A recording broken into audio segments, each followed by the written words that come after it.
नमस्कार दोस्तों। धर्म और अध्यात्म में लक्ष्मी जी का स्वयंवर और समुद्र मंथन में क्या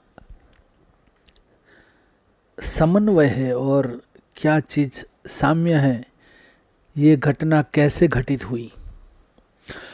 अमृत की प्राप्ति के लिए देवताओं और दैत्यों ने जब क्षीर सागर का मंथन किया तो उसमें से सर्वप्रथम हलाहल विष उत्पन्न हुआ। उस लोक संहारकारी कालकूट विष को भगवान शिव ने स्वयं अपना ग्रास बना लिया और नीलकंठ बन गए, ये तो हम जानते ही हैं।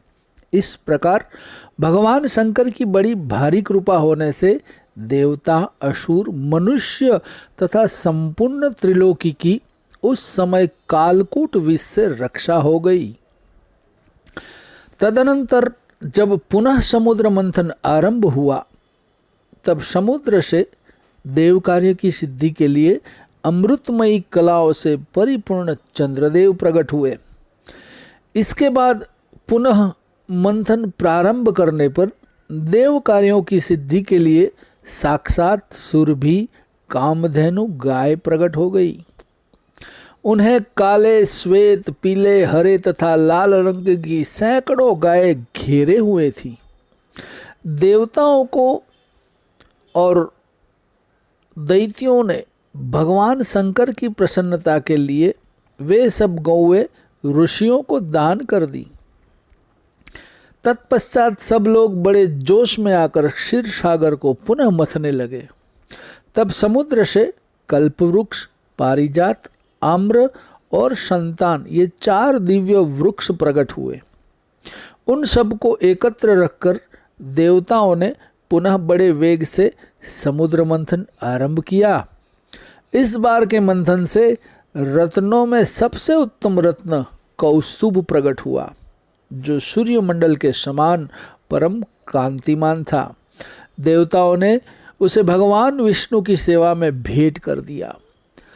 तदनंतर देवताओं और दैत्यों ने पुनः समुद्र को मथना आरंभ किया। अब की बार उस मथे जाते हुए समुद्र से उच्चैश्रवा नामक अश्वरत्न प्रकट हुआ। उसके बाद गज जाति में रत्नभूत ऐरावत प्रकट हुआ। उसके साथ श्वेत वर्ण के 64 हाथी और थे। इसके बाद पुनः मंथन करने पर समुद्र से मदिरा, भांग, काकड़ा सिंगी, लहसुन, गाजर, अत्याधिक उन्मादकारक धातुर तथा पुष्कर आदि बहुत सी वस्तुएं प्रकट हुई। तत्पश्चात वे श्रेष्ठ देवता और दानव पुनः पहले की भांति समुद्र मंथन करने लगे। अब की बार समुद्र से संपूर्ण भुवनों की एकमात्र अधीश्वरी दिव्य रूपा देवी महालक्ष्मी प्रकट हुई, जिन्हें ब्रह्मवेता पुरुष आन्वीक्षिकी मतलब विचार विद्या कहते हैं।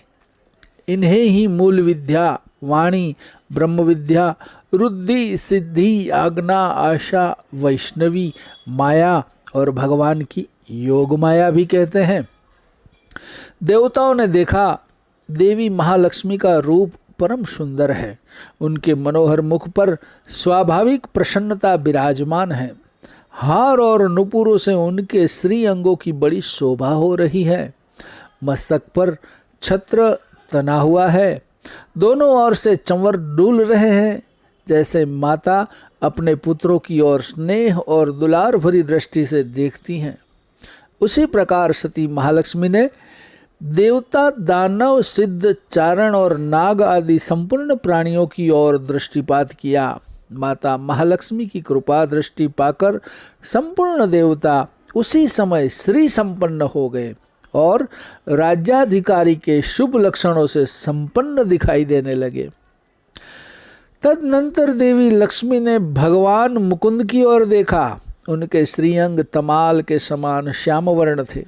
कपोल और नासिका बड़ी सुंदर थी।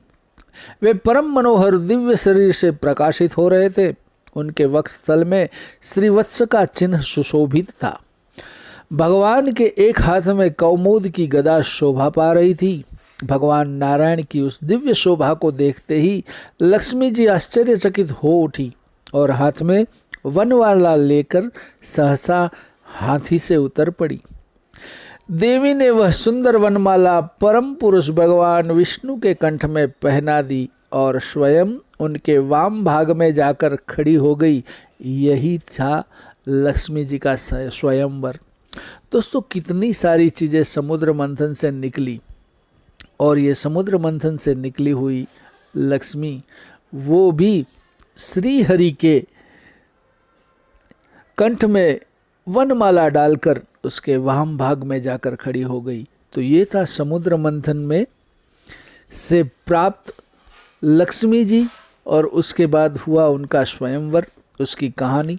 ऐसे ही रोचक कहानियाँ लेकर आपके सामने फिर से उपस्थित रहूँगा। तब तक मुझे प्रबोध दवे को आज्ञा दीजिए। नमस्कार। ओम नमः शिवाय। हरि ओम।